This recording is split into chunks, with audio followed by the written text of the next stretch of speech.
ಇವತ್ತು ಸಂಘ ಪರಿವಾರಿಗಳ ಅಟ್ಟಹಾಸಕ್ಕೆ social democratic party of ಇಂಡಿಯಾದ ಕಲಾಯಿಯ ವಲಯಾಧ್ಯಕ್ಷರು ಬಲಿಯಾಗಿರುವುದು ನಮ್ಮೆಲ್ಲರನ್ನು ಬಹಳ ದುಃಖಕ್ಕೀಡು ಮಾಡಿದೆ. ಅಲ್ಲಾಹನು ಆ ಅಶ್ರಫ್ ರವರಿಗೆ ವೀರ ಯೋಧರ ಮರಣದ ಪ್ರತಿಫಲವನ್ನು ನೀಡಲಿ ಮತ್ತು ಅವರ ಕುಟುಂಬಸ್ಥರಿಗೆ ಆ ಒಂದು ದುಃಖವನ್ನು ತಡೆಯುವಂತ ಶಕ್ತಿಯನ್ನು ಕೂಡ ಅಲ್ಲಾಹನು ಒದಗಿಸಲಿ ಅಂತೇಳಿ ಸಂದರ್ಭದಲ್ಲಿ ಪ್ರಾರ್ಥಿಸ್ತಾ ಇದ್ದೇನೆ. ಅದೇ ರೀತಿ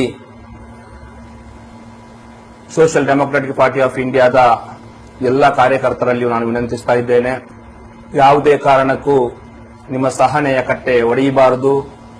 ಬಹಳಷ್ಟು ಪವಿತ್ರವಾದಂತಹ ರಂಜಾನ್ ಮಾಸದಲ್ಲಿ ನಾವಿದ್ದೇವೆ, ತಿಂಗಳಲ್ಲಿ ನಾವಿದ್ದೇವೆ. ಆದ್ದರಿಂದ ಖಂಡಿತವಾಗಿಯೂ ನ್ಯಾಯದ ಬಗ್ಗೆ ಉತ್ತಮವಾದಂತಹ ನಿರೀಕ್ಷೆಯನ್ನು ಇಟ್ಟುಕೊಳ್ಳೋಣ. ಮುಂದಿನ ದಿನಗಳಲ್ಲಿ ಅದಕ್ಕೆ ಬೇಕಾದಂತಹ ಹೋರಾಟಗಳನ್ನು ಕೂಡ ನಾವು ಸಿದ್ಧಪಡಿಸಿಕೊಳ್ಳೋಣ. ಆದ್ದರಿಂದ ಯಾವುದೇ ಅಶಾಂತಿಗೆ ಕಾರಣವಾಗುವಂತಹ ಕೃತ್ಯಗಳಲ್ಲಿ ತಾವುಗಳು ಯಾರೂ ಕೂಡ ತೊಡಗಿಸಿಕೊಳ್ಳಬಾರದು ಅಂತ ಈ ಸಂದರ್ಭದಲ್ಲಿ ಕೇಳಿಕೊಳ್ತಾ ಇದ್ದೇನೆ. ಬಹುಶಃ ಕಲ್ಲಡಕದ ಕಳೆದ ಒಂದು ತಿಂಗಳಿಂದ ಕಲ್ಲಡಕದಲ್ಲಿ ನಡೆಯುತ್ತಿರುವಂತಹ ಕೃತ್ಯಗಳ ನಂತರ ನಿರಂತರವಾಗಿ ಜಿಲ್ಲೆಯಲ್ಲಿ ಮುಸಲ್ಮಾನರನ್ನು ಗುರಿಯಾಗಿಸಿಕೊಂಡು ಚಿಕ್ಕ ಪುಟ್ಟ ಘಟನೆಗಳು ನಡೆಯುತ್ತಾನೇ ಬರ್ತಾ ಇದೆ. ನಿನ್ನೆಯೂ ಕೂಡ ತುಂಬ್ಯದಲ್ಲಿ ಒಬ್ಬ ಯುವಕನ ಕೊಲೆ ಯತ್ನವೂ ಕೂಡ ನಡೆದಿರುತ್ತದೆ. ಇಂತಹ ಸಂದರ್ಭದಲ್ಲಿ ಈ ಜಿಲ್ಲೆಯ ಶಾಸಕರುಗಳು, ಸಚಿವರುಗಳು ಅವರ ಜವಾಬ್ದಾರಿ ಏನೆಂಬುದನ್ನು ತಿಳಿದುಕೊಂಡು ಕಾರ್ಯಪ್ರವೃತ್ತರಾಗಬೇಕೇ ಹೊರತು ಪರಸ್ಪರ ಹೇಳಿಕೆಗಳನ್ನು ಕೊಡುವುದರಿಂದ ಯಾವುದೇ ಪ್ರಯೋಜನ ಆಗಲಾರದು. ನಿಮಗೆ ಗೊತ್ತಿದೆ, ಈ ಜಿಲ್ಲೆಯ ಈ ಕೋಮುವಾದಿಗಳ ಪಿತಾಮಹ ಯಾರೆಂಬುದು ಕೂಡ ನಿಮಗೆ ಸ್ಪಷ್ಟವಾಗಿ ಗೊತ್ತಿದೆ. ಆದ್ದರಿಂದ ಅಂತವರ ಮೇಲೆ ಕಠಿಣವಾದ ಕ್ರಮಗಳನ್ನು ನೀವು ಈ ಮೊದಲೇ ತೆಗೆದುಕೊಂಡಿದ್ದರೆ ಖಂಡಿತವಾಗಿ ಈ ಜಿಲ್ಲೆ ಒಂದು ಶಾಂತಿಯುತವಾದಂತಹ ಜಿಲ್ಲೆಯಾಗಿ ಇವತ್ತು ಮೂಡಿ ಬರ್ತಾ ಇತ್ತು.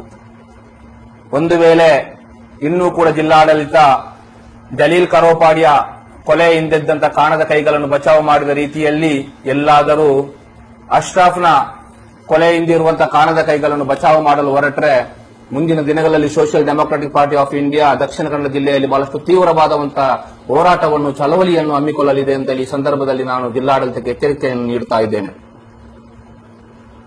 ಕ್ರಿಯೆಗಳು ನಡೆಯುವಾಗ ಪೊಲೀಸ್ ಇಲಾಖೆ ಕೂಡಲೇ ಕಾರ್ಯಪ್ರವೃತ್ತರಾಗಿ ತಾವು ಆಚರಿಸುತ್ತಿರುವಂತಹ ಎಲ್ಲಾ ಧರ್ಮಗಳನ್ನು ಕೂಡ ಬದಿಗೆಟ್ಟು ಪೊಲೀಸ್ ಧರ್ಮವನ್ನು ಪಾಲಿಸಲು ಪ್ರಯತ್ನ ಪಡುತ್ತಿದ್ರೆ ಖಂಡಿತವಾಗಿಯೂ ಮತ್ತೆ ಇಂಥ ಕ್ರಿಯೆಗಳು ನಡೀತಾ ಇರಲಿಲ್ಲ.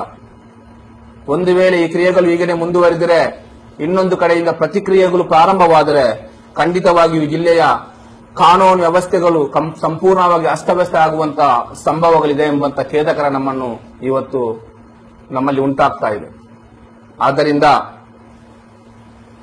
ಮುಂದಿನ ದಿನಗಳಲ್ಲಿ ಕೂಡಲೇ ಯಾರು ಇಂಥ ಕೃತ್ಯಗಳಲ್ಲಿ ಭಾಗಿಯಾಗುವಂತಹ ಸಂಘ ಪರಿವಾರಿಗಳು, ಕೋಮುವಾದಿಗಳು ಜಿಲ್ಲೆಯಲ್ಲಿದ್ದಾರೋ ಅವರನ್ನು ಸಂಪೂರ್ಣವಾಗಿ ಹತೋಟಿಯಲ್ಲಿಡಬೇಕಾದಂತಹ ಮಹಾ ಜವಾಬ್ದಾರಿ ಸರ್ಕಾರಕ್ಕಿದೆ ಮತ್ತು ಈ ಜಿಲ್ಲೆಯ ಉಸ್ತುವಾರಿ ಸಚಿವರುಗಳಿಗೆ ಕೂಡ ಇದೆ ಅಂತ ಈ ಸಂದರ್ಭದಲ್ಲಿ ಹೇಳುತ್ತಾ, ಮತ್ತೊಮ್ಮೆ ಅಶ್ರಫ್ಗಾಗಿ ನಾವು ಪವಿತ್ರವಾದ ಮಕ್ಕದಲ್ಲಿದ್ದೇವೆ. ಇವತ್ತು ರಾತ್ರಿ ಲೈಲತ್ತುಲ್ ಕದರ್ ರಾತ್ರಿ ಆಗಿದೆ. ಪವಿತ್ರವಾದ ಮಕ್ಕದಲ್ಲಿ ಅಶ್ರಫ್ಗಾಗಿ ನಾವು ಪ್ರತ್ಯೇಕವಾದಂತಹ ಪ್ರಾರ್ಥನೆಗಳನ್ನು ಕೂಡ ಇನ್ಶಾ ಅಲ್ಲಾ ನಡೆಸಲಿದ್ದೇವೆ ಇವತ್ತು.